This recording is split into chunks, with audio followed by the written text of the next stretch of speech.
우리 한번 따라합시다. 세계가 다 내게 속하였나니.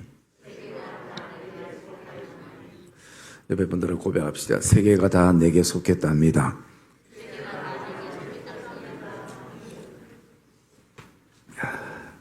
저와 여러분들이 학교 다닐 때에 이렇게 한 번씩 정기적으로 시험을 치면 시험 친 다음 쉬는 시간 되면 대부분 아이들이 서로 어떤 답을 썼는지 궁금해서 물어보게 되고 또 언언을 하게 됩니다. 그러다 보면 1번이 답인 친구가 있고 어떤 친구는 3번을 썼고 어떤 친구는 또 4번을 쓰기도 했어요. 그러면 의견들이 다 다를 때가 있어요. 나는 이게 분명히 답이라 생각했는데. 그래서 서로 막 의견들이 왔다 갔다 할 때에 그 모든 여러 가지 다른 생각들을 딱 정리해 주시는 사람이 있습니다. 그 사람이 누구냐면 선생님이에요. 선생님이 4번이 답이다. 그러면 한쪽에서는 함성이 들리고 한쪽에서는 실망의 고개를 숙이기도 합니다. 그 전까지는 선생님이 정답을 말해주기 전까지는 서로가 이게 답이라고 생각을 했었는데 선생님이 딱 정리를 해주면 그 다음부터는 다 종결이 되고 해결이 되는 것이. 우리 신앙도 그런 것 같습니다. 우리의 신앙도 어떻게 바라보면 하나님께서 이게 답이다라고 말씀하면 정리가 되는 것이. 그러면서 제가 중학교 때인가 참 귀한 선생님 한 분이 계셨어요. 지금 그렇게 오래됐어도 제 마음속에 기억이 나는 분인데 그분은 시험을 이렇게 감독하러 이렇게 오셔가 이렇게 다니면서 아이들이 이제 답을 쓰잖아요. 예를 들어서 제가 이제 막 고민하다가 1번을 이렇게 탁 체크를 했어요. 그래서 선생님이 쓱 지나가다 보다가 쓱 머리 한번 쓰다면서 하는 얘기가 다시 한번 생각해봐라. 그럼 좀 까우뚱거리죠. 그래서 제가 고쳤어요. 3번으로. 그러면 선생님이 또 딱 보시다가 이 공부는 좀 했나? 그럼 3번이 아닌가? 그러면 2번으로 딱 고쳤어요. 그럼 선생님이 또 지나가다 또 와가지고 문제를 천천히 한 번 더 읽어봐라. 그럼 또 2번도 답이 아니네. 그럼 4번인가 보다. 남은 게 이제 한 개밖에 없으니까 4번을 딱 적었어요. 그럼 선생님이 뭐라고 하시냐면 가시면서 그래 천천히 생각하면 다 된다. 그러면 이제 그게 딱 답인 거예요. 선생님이 말하는 게 답이에요. 이스라엘 백성들이 서로 생각이 다르고 그리고 보는 시각이 다르고 그리고 또 그들의 어떤 지파의 출신이 달라도 한 가지 문제를 가지고 보는 모든 관점이 달라도 하나님이 이게 답이다 말씀하면 정리가 다 되는 것이요. 여러분 저와 여러분의 신앙의 모든 갈등 구조도 하나님이 답을 내리시면 그게 정답인 것을 기억하고 순종하는 결단이 있기를 주의 이름으로 축복합니다. 오늘 하나님께서 5절에 보니까 이렇게 말씀하고 있습니다. 세계가 다 내게 속하였나니 말씀하는 거예요. 모든 세계가 다 내게 속했다라는 것입니다. 그러면 그게 정답인 것이에요. 그러면 모든 세계가 하나님께 다 속한 것이 나와 무슨 상관이 있는가? 내 것도 아닌데. 그런데 여러분 기억해 보면요. 우리는 누구의 자녀냐면 하나님의 자녀인 것입니다. 우리는 하나님을 아버지라 부르는 것입니다. 그러면 모든 세계가 아버지에 속했다는 것은 결국 모든 세계가 우리에게도 속했다라는 사실을 저와 여러분들이 이 새해를 출발하면서 가슴에 품기를 주님의 이름으로 축복합니다. 이것을 내가 정답이다, 정답이 아니다 그것은 내 생각이지만 하나님은 분명히 그렇게 말씀하고 있는 것이에요. 여러분, 자녀는 아버지가 누리는 것을 다 누리는 것이 자녀입니다. 그게 자녀에게 가질 수 있는 특권인 것이에요. 그렇기 때문에 오늘도 이스라엘 백성들이 모든 세계가, 모든 열국이, 모든 열방이 하나님의 것이라는 것을 모르겠습니까? 그래서 하나님께서 이렇게 말씀하겠습니까? 아니에요. 그들은 지식적으로 모든 세계가 하나님의 것인 것을 알지만 중요한 것은 자기들과는 내 손에 떨어지지 않는 이상 상관이 없다고 생각하며 신앙생활 해오는 부분들이 있을 수 있는 것입니다. 그런데 하나님께서는 오늘 그런 백성들을 향해서 어떤 의미를 담고 있습니까? 모든 세계가 다 내게 속했다라는 것은 이 모든 세계와 기업이 너의 것이다 라고, 너에게 속했다라고 말씀하시는 것이에요. 그것을 이스라엘 백성들은 믿어야 했습니다. 왜? 그게 하나님께서 우리에게 주시는 신앙의 답이고 우리 인생의 답이고 우리의 믿음의 결과의 답이기 때문에 우리는 그것을 믿어야 한다는 것입니다. 그런데 우리가 지금 이 말씀을 가슴에 품으면서도 우리 안에는 어떤 생각들을 가집니까? 이런 생각들을 가지는 것이, 야, 내가 세계에 속하면 속했지 세계가 어떻게 나에게 속해 있겠나. 여러분, 참 우리의 어떤 이 신앙의 구조나 생각의 구조가 하나님이 말씀하시는 것에 대해서는 항상 좀 형이사학적이고 비현실적이라서 신뢰가 안 가는데, 사단이 우리에게 속삭이는 것은 귀에 쏙쏙 들어오는 거예요. 왜? 너무 현실적이거든요. 너무 인간적이거든요. 그러니까 우리 안에도 지금까지도 우리가 어떻게 생각하면서 살아왔는가? 내가 세계에 속하면 속했지 무슨 세계가 나에게 속할 수 있는가? 이 생각으로 우리가 신앙의 주눅이 들고 살아왔다는 거죠. 그리고 또 우리는 어떤 생각을 가집니까? 아이고, 세계는 고사하고 이 한국 땅도 고사하고 이 부산 땅도 고사하고 이 용호동도 내게 아닌데, 우리는 그런 어떤 신앙의 자존감이 떨어져 있는 그런 생각과 마음을 가질 때가 많이 있는 것입니다. 여러분, 우리가 이 새해를 출발하면서 믿음의 가슴을 활짝 펴고 믿음의 그릇들이 좀 더 커지는, 포부가 커지는 그런 시간들이 되시기를 주님의 이름으로 축복합니다. 세계가 아버지께 속하기 때문에 그 세계는 결국 우리의 것이고 우리가 그것을 누리는 것이 아버지가 원하시는 것이에요. 이스라엘 백성들에게 하나님이 원하시는 것, 그것은 바로 하나님과 동일한 관점과 시각을 가지는 것이에요. 아버지가 보는 그대로 아들도 보기를 원하는 것이 우리를 향한 하나님의 마음인 것입니다. 그래서 여러분, 사람이 생각을 한다는 것은 굉장히 중요한 것입니다. 우리가 어떤 관점으로 바라보는가, 그것은 굉장히 중요한 것이에요. 여러분, 우리가 어떤 관점으로 바라봤을 때 그 관점이 내 안에 자꾸 쌓이면 그게 뭐냐면 가치관이 되는 것입니다. 그 가치관이 한번 가슴에 품어지면요, 그게 잘 안 바뀌어요.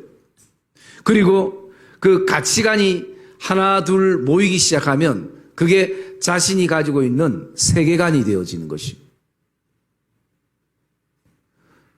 여러분, 신앙생활은 내 관점이 아니라 하나님의 관점으로 모든 것을 바라보는 과정이 되는 것을 저와 여러분이 기억하시기를 주님의 이름으로 축복합니다. 여러분, 그런 관점으로 바라볼 때 우리에게 이것은 얼마나 큰 은혜인지 모르는 것입니다. 우리가 살아가는 모든 문제는 어쩌면 땅의 문제인 것입니다. 이 땅의 문제는 오늘 우리만의 문제가 아니라 성경에도 동일하게 나오는 것이에요. 그래서 하나님께서는 이스라엘 백성들을 애굽 땅에서 출애굽시켜서 어느 땅까지요? 가나안 땅까지 가게 하는 것이 우리의 신앙의 여정인 것입니다. 그래서 1절에 보면 이스라엘 자손이 애굽 땅을 떠나, 이스라엘 자손들이 애굽 땅을 떠나 이제는 어디로 가느냐? 하나님이 준비하신 땅, 하나님의 임재, 하나님의 역사가 있는 가나안 땅으로 가는 여정을 출애굽에서는 말씀하고 있는 것입니다.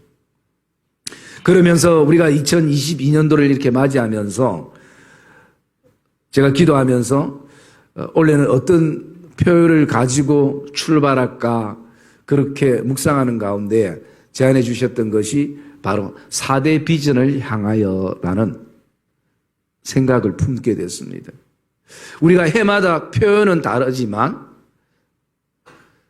우리 교회에 영구적인 4대 비전의 표가 있습니다. 여러분 혹시 아시나요? 아시는 분 얘기해 봅시다. 시작. 예. 이게 변함없는 우리 네 가지의 비전의 목표예요. 그래서 주부에 보면 항상 그게 나와 있잖아요. 우리가 성광비전 선언문 한번 봅시다. 날마다 헌금 누가 했나 이런 것만 보지 말고 주보를 좀 이런 걸 놓치지 않고 봤으면 좋겠습니다. 자, 4대 비전 시작. 예, 제가 교육하면 여러분이 교육을 읽어주면 됩니다. 교육, 섬김, 치유, 전파, 예, 이런 역사가 이 한 해 저와 여러분의 믿음의 여정 안에 일어나기를 주님의 이름으로 축복합니다. 그래서 우리가 오늘 이 본문을 통해서 다시 한번 4대 비전을 향해서 나가는 이 한 해가 되기를 소망하면서요. 이 한 가지 한 가지를 우리가 묵상해 보고 그리고 이것을 위해서 나의 할 일은 무엇인가 라는 것을 묵상을 좀 하려고 합니다. 먼저 가장 중요한 것은 교육입니다. 교육. 우리 오늘 말씀 2절 말씀 우리 한번 읽어봅시다. 2절 말씀 시작. 시내 강야에 이르러 그 장막을 치되 이스라엘이 거기 산 앞에 장막을 치니라. 예. 여러분 교육은 무엇을 말하는가? 광야의 장막을 치는 것입니다. 이 세상 속에 교회를 세우고 그리고 또 이 세상 속에서 하나님의 장막을 치는 그 작업이 뭐냐면 바로 교육인 것입니다. 그래서 교회의 생명은 교육에 있는 것이에요. 그러기에 어린 귀한 생명들을 양육하는 교사의 사명이 얼마나 중요한지를 우리가 알게 되는 것입니다. 여러분 이스라엘 백성들은 그냥 한 곳에 장막을 치고 그곳에 해막을 치고 끝난 것이 아니라 또 이동하면 그 모든 장막들을 다 걷어서 새로운 이동지에 가서 또 그곳에 동일하게 하나님의 장막을 치는 것입니다. 여러분 그냥 맨 땅도 아니고 그 광야의 사막에 장막을 친다는 것이 결코 쉬운 일은 아닌 것이에요. 그리고 계속 반복되는 것이에요. 그렇지만 그들은 움직일 때마다 교회 중심, 장막 중심을 통해서 그들이 모든 생활이 시작이 되는 것이에요. 그래서 여러분 오늘도 교육은 바로 험난한 그 광야에다가 교회가 없는 그곳에 하나님의 장막을 치고 하나님의 교회를 세우는 것, 그것이 바로 교육의 중요성이 있음을 우리가 알 수가 있는 것입니다. 그리고 또 두 번째는 섬김입니다. 여러분 3절 말씀 한번 읽어볼까요? 3절 말씀 시작. 모세가 하나님 앞에 올라가니 여호와께서 산에서 그를 불러 말씀하시되 너는 이같이 야곱의 집에 말하고 이스라엘 자손들에게 말하라. 예. 모세가 하나님 앞에 올라가니 말씀합니다. 여러분, 모세는 이스라엘 백성들의 지도자였습니다. 지도자였지만 그가 뭐 특별한 대우를 더 받은 것이 아니라 똑같이 사막길을 걷고 그리고 더위에 똑같이 더위를 타고 추위를 타고 그리고 나가서 똑같이 배고플 때 배고픔을 느끼는 그런 어떤 동일한 사람인 것입니다.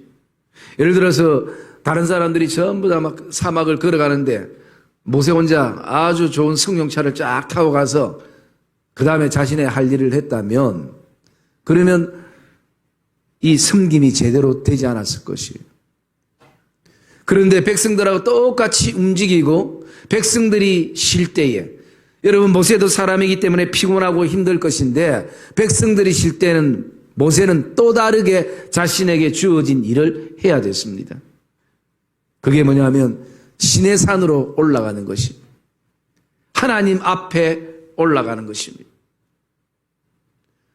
여러분 저도 시내산을 가봤습니다만 올라갈 때는 낙타를 타고 한참을 올라가요. 밤에 올라가기 때문에 사실은 주변이 잘 안 보여요.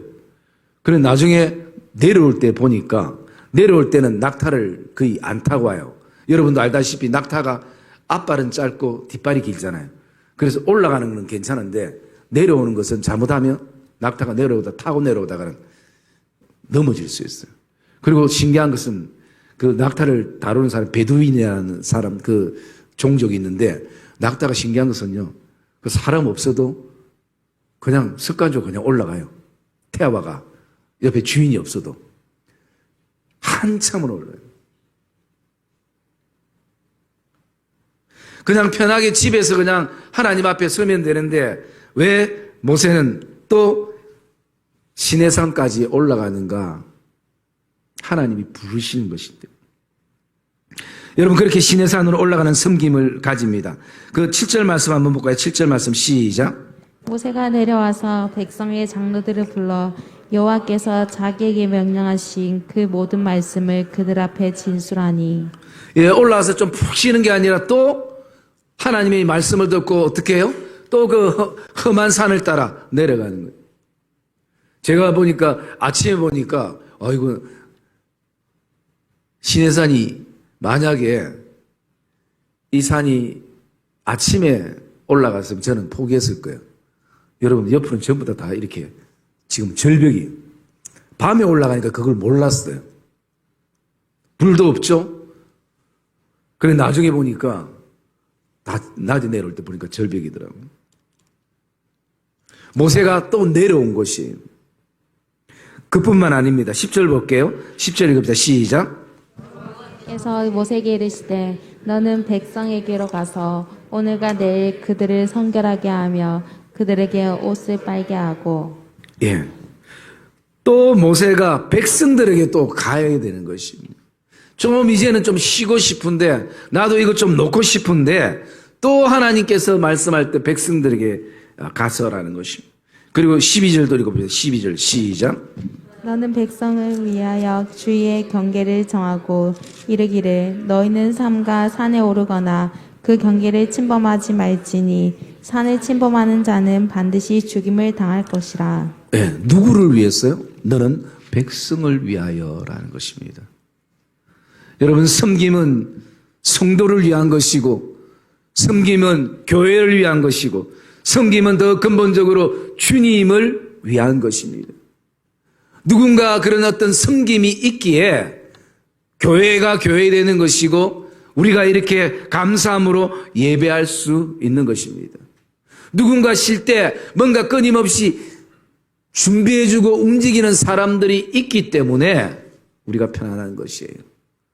여러분 제가 언젠가 그런 말씀을 드렸죠.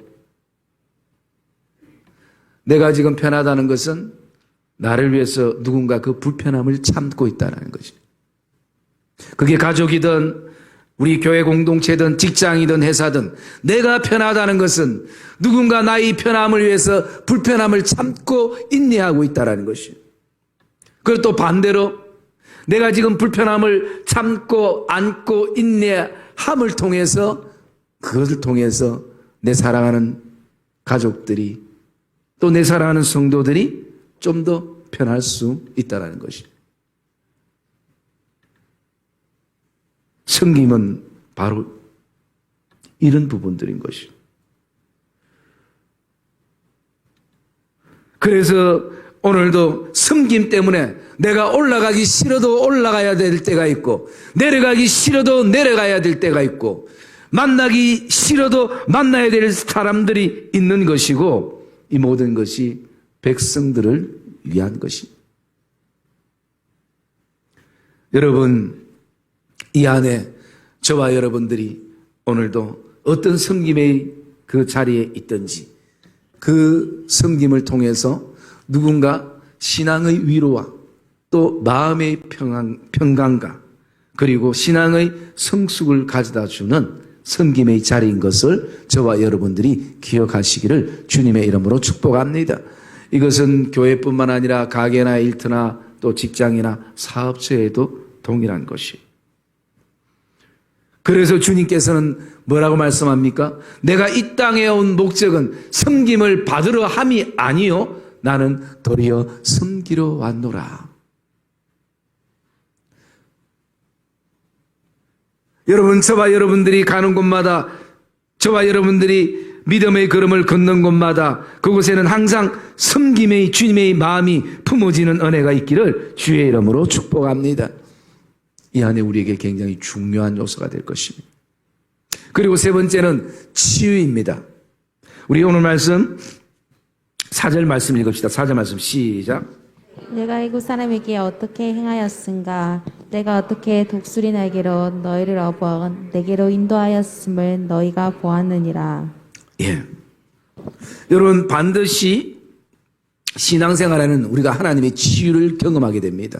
그것은 육적인 치유도 또 영적인 치유도 또 우리의 삶의 어떤 생활적인 치유도 하나님은 반드시 우리를 치유해 주시는 하나님인 것을 저와 여러분들이 확신하기를 주님의 이름으로 축복합니다.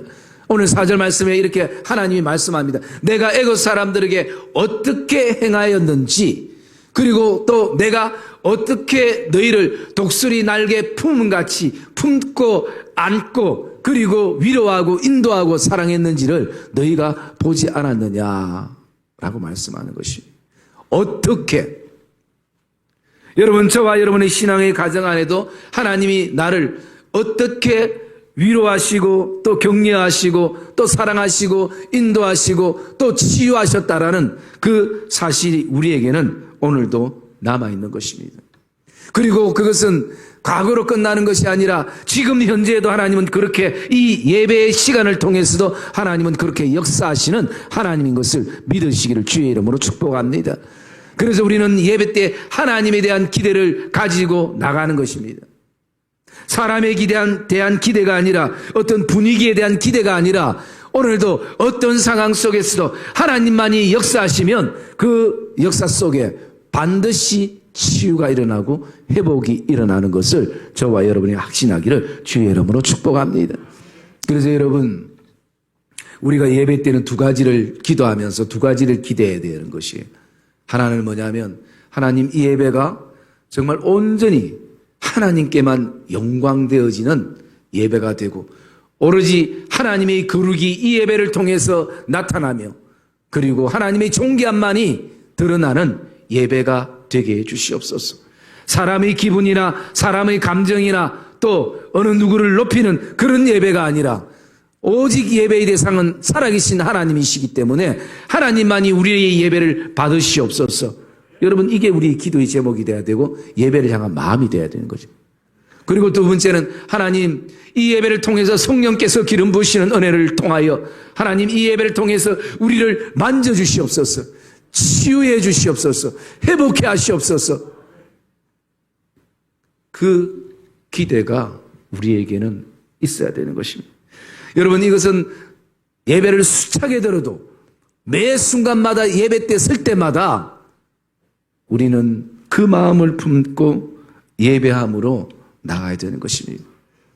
그럴 때에 그럴 때에 하나님은 분명히 역사하시는 것이 내 마음을 만지시기도 하고 정말 독수리 어범같이 우리를 품으시고 안으시는 주님의 그 따뜻함을 통해서 회복되는 것이.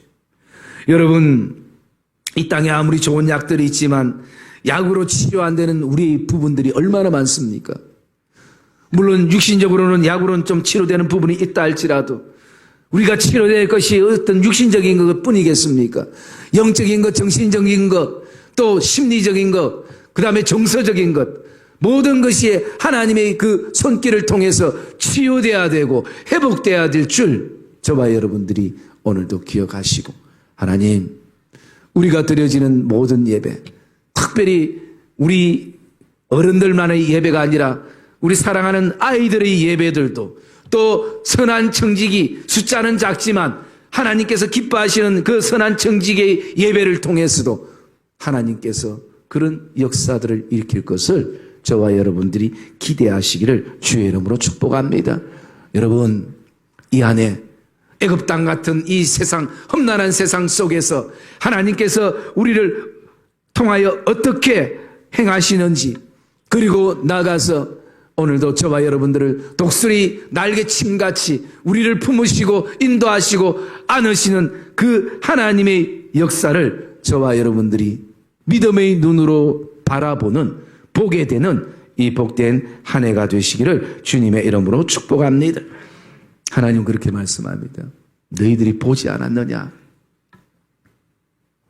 그래서 이 안에는 저와 여러분의 삶에 풍성한 간증거리들이 많이 은혜 속에 흘러나오는 믿음의 걸음들이 되시기를 주님의 이름으로 축복합니다. 그리고 우리 네 번째 주제는, 비전은 뭐냐면 전파입니다. 전파. 여러분, 우리 오늘 말씀 6절 말씀 한번 읽어볼까요? 6절 말씀 읽읍시다. 시작. 너희가 내게 대하여 제사장 나라가 되며 거룩한 백성이 되리라. 너는 이 말을 이스라엘 자손에게 전할지니라. 예, 너는 이 말을 이스라엘 자손들에게 전할지니라 말씀합니다. 하나님께서 이스라엘 백성들을 향한 계획을 말씀합니다.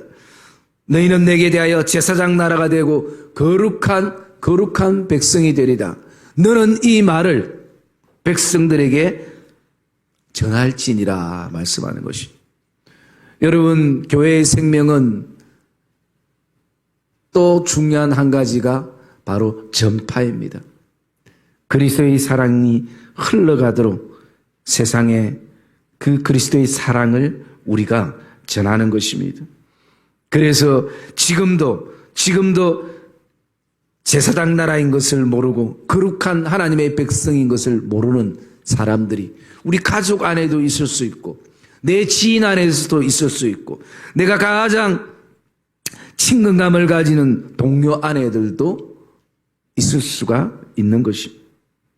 그래서 5절 말씀대 보면 세계가 다 내게 속하여있는 너희는 내 말을 잘 듣고 내 언약을 지키면 너희는 모든 민족 중에서 내 소유가 되고 제사장 나라가 되고 그리고 나가서 오늘도 무엇보다도 거룩한 백성이 되리라는 이 복음의 소식, 이 기쁨의 소식이 이 한 해에는 흘러 나가기를 주님의 이름으로 축복합니다.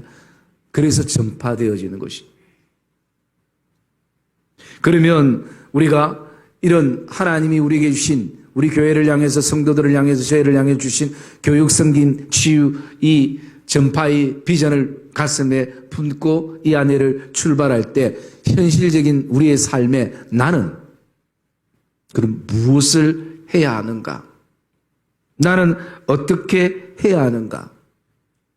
이것을 우리가 몇 가지 좀 묵상을 하려고 하는데 우리의 할 일들입니다. 이 안에 우리의 할 일을 첫째 우리 8절 한번 읽어봅시다. 8절 말씀 시작. 백성이 일제히 응답하여 이르되 여호와께서 명령하신 대로 우리가 다 행하리이다.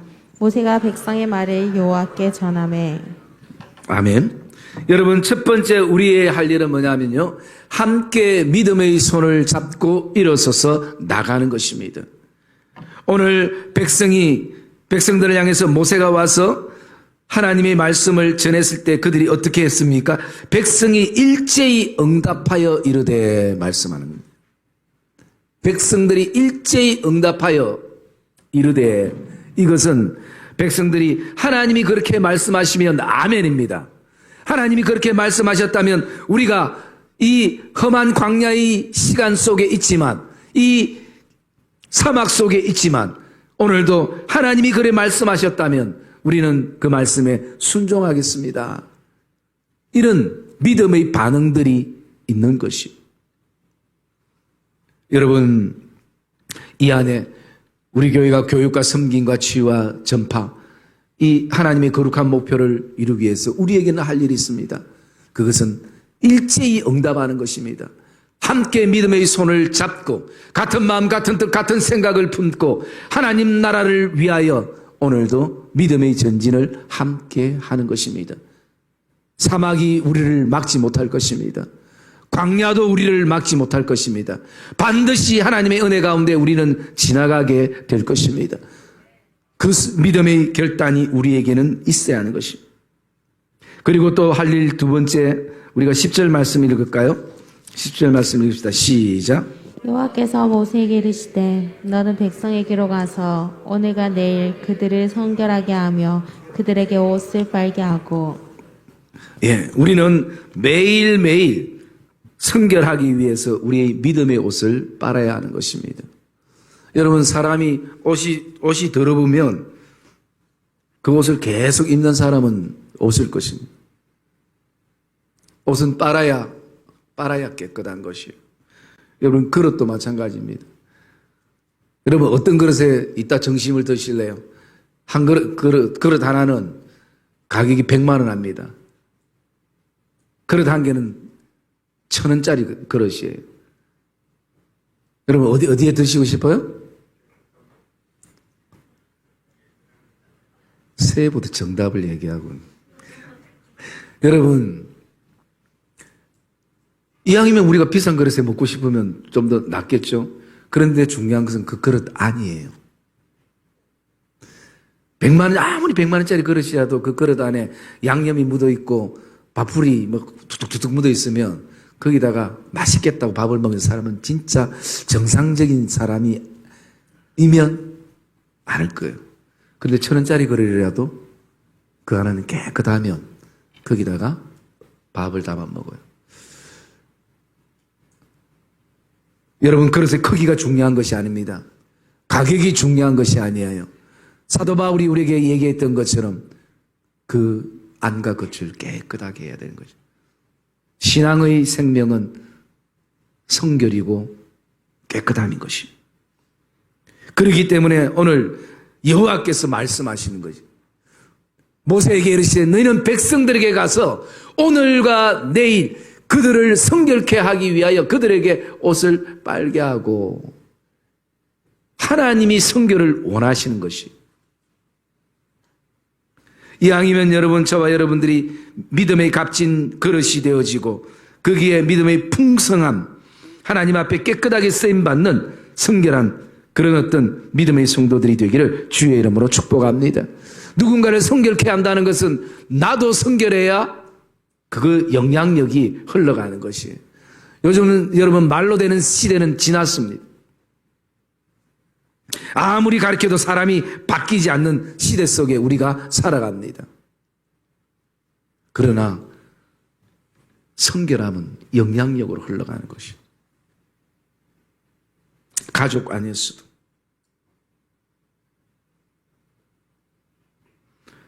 여러분, 저와 여러분들 이 안에는 끊임없이 내 영적인 또 내 심령의 옷들을 바라보면서 계속 성령의 도우신 가운데 말씀을 통해서 옷을 빨고 청결하게 깨끗하게 되어지는 그런 결단이 우리에게 있기를 주님의 이름으로 축복합니다. 그리고 세 번째로는요, 우리 읽었던 11절 말씀 한번 읽겠습니다. 11절 말씀 시작. 준비하게 하여 셋째 날을 기다리게 하라. 이는 셋째 날에 나 여호와가 온 백성의 목전에서 신의 산에 강림할 것임이니. 예. 여러분, 교육, 섬김, 치유, 전파가 그냥 되는 것이 아니라 우리에게 반드시 준비할 것이 있을 것입니다. 각자가 준비할 것이 있어요. 오늘도 이 예배를 위해서 나왔을 때 저도 제 나름대로 성도들 위해서 준비할 것들이 있고 여러분들도 준비할 것들이 있었을 것입니다. 그래서 오늘 이 예배가 진행되는 것이, 여러분 준비가 안 됐으면 이 예배가 모든 게 엉망이 됐을 거예요. 여러분 눈에는 잘 보이지 않지만 이 예배를 위해서 수고하는 분들이 얼마나 많이 있습니까? 한 가지 예를 들어서 저 방송실의 방송부들도, 일하시는 섬김이들도 여러분 그냥 액정이 나오는 게 아니라 미리 와서 미리 자료를 다 받아서 다 일일이 쳐야 돼요. 여러분 복음성 저게 그냥 나온 줄 압니까? 이 복음성 한 권을 전부 다 어떤 청년이 옛날에 다 쳤어요. 일일이 작업을 다 해가지고 보이지 않지만 그런 어떤 준비들로 통해서 예배가 진행되는 거예요. 방송부뿐이겠습니까? 모든 부분들. 그런데 그게 하나 만약에 펑크나면 물론 없이도 가능하겠지만 혼란스러워질 수 있는 것입니다. 여러분 이 4대 비전을 위해서 주님, 나는 이 안에 무엇을 준비할까요? 기도하고 발견하는 은혜가 있기를 주님의 이름으로 축복합니다. 여러분 그 준비는요, 우리 성도들을 위한 준비이기도 하지만 하나님을 만날 준비인 것이, 하나님을 만날 준비. 여러분이 어떤 사람을 만나는가에 따라서 옷이 달라지고 그리고 시간이 달라지고 그렇지 않습니까? 인간사에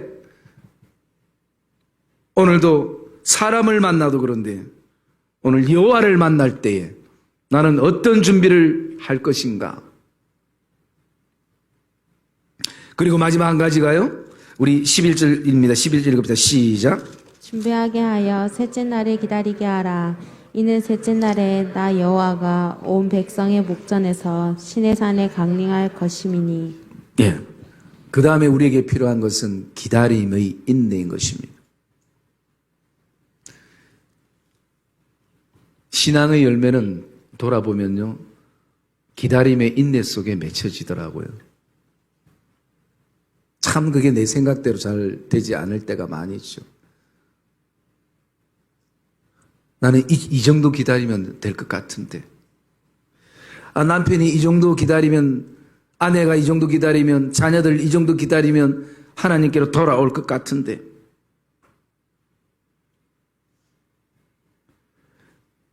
그리고 또 참 신앙이 들었으면 좋겠는데 어쩌면 저렇게 신앙이 안 될까?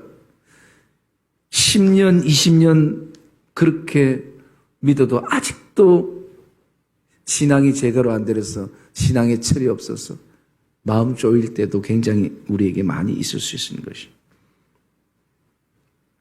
여러분 준비는 다 있는데 하나님이 뭐라고 말씀합니까? 셋째 날까지 기다리라는 것이, 이틀을 더 기다리라는 것이죠. 여러분 오늘도 저와 여러분들 안에 신앙의 인내가 필요한 시점인 것을 기억하기를 주의 이름으로 축복합니다. 그럴 때, 기다릴 때에 하나님은 셋째 날에 나 여호와가 온 백성의 목전에서 시내산에서 강림하실 것이라 말씀하는 것이에요. 여러분 오늘도 우리가 믿음의 인내를 가지고 기다리면 남편과 아내와 자녀와 그리고 정말 변함이 없는, 좀 변해야 되는데 변하지 않는 철없는 신앙인 아내도 언젠가 하나님이 강림하시는 날, 언젠가 하나님이 역사하시는 날, 언젠가 하나님이 그 심령을 터치하는 날, 그 날이 반드시 온다는 것을 기억하기를 주의 이름으로 축복합니다. 그래서 여러분 백성들 향해서 기다리라는 것이, 축복의 날이 온다는 것이, 행복의 웃음을 웃을 수 있는 날이 온다는 것이, 언젠가 온 가족이 믿음의 손을 잡고 여러분들이 그토록 소망하는 주의 성전을 향해서 올라오는 그날이 저와 여러분 안에 온다는 것. 그날은 바로 여호와께서 강림하시는 날인 것이. 그래서 기다리라 하나님이 말씀하는 거예요. 우리는 준비가 다 됐는데, 지금까지 기도했는데요, 지금까지 내가 열심히 그렇게 준비했는데요, 그래도 하나님이 기다리라 말씀하면 저와 여러분들은 기다려야 되는 것이. 물론 어떤 학자는 여기에 셋째 날이라는 이 표현을 가지고 예수님께서 오늘도 3일 만에 부활하셔서 모든 제자들을 찾으시면서 평안하라라고 말씀하셨던 그 3일의 숫자와 같은 어떤 의미로 보는 분들도 있습니다. 왜냐하면 성경에 3이라는 숫자는 굉장히 상징적이지만 좋은 의미의 숫자이기도 하기 때문인 것입니다. 사랑의 믿음의 성도님들, 우리 안에 그런 마음을 품고 출발했으면 좋겠습니다. 오늘 하나님이 우리에게 정답을 말씀하셨던 것처럼 세계가 다 내게 속했다라는 것처럼 하나님께 속하면 나에게도 결국 속하고, 왜? 우리가 하나님의 기업이기 때문에. 그렇기 때문에 이 안에 정말 우리 교회를 통해서 교육과 섬김과 치유와 전파가 흘러나서 하나님 나라가 확장되어지고 우리의 신앙도 더 성숙되고 커지는 이 복된 한 해가 되시기를 주님의 이름으로 축복합니다.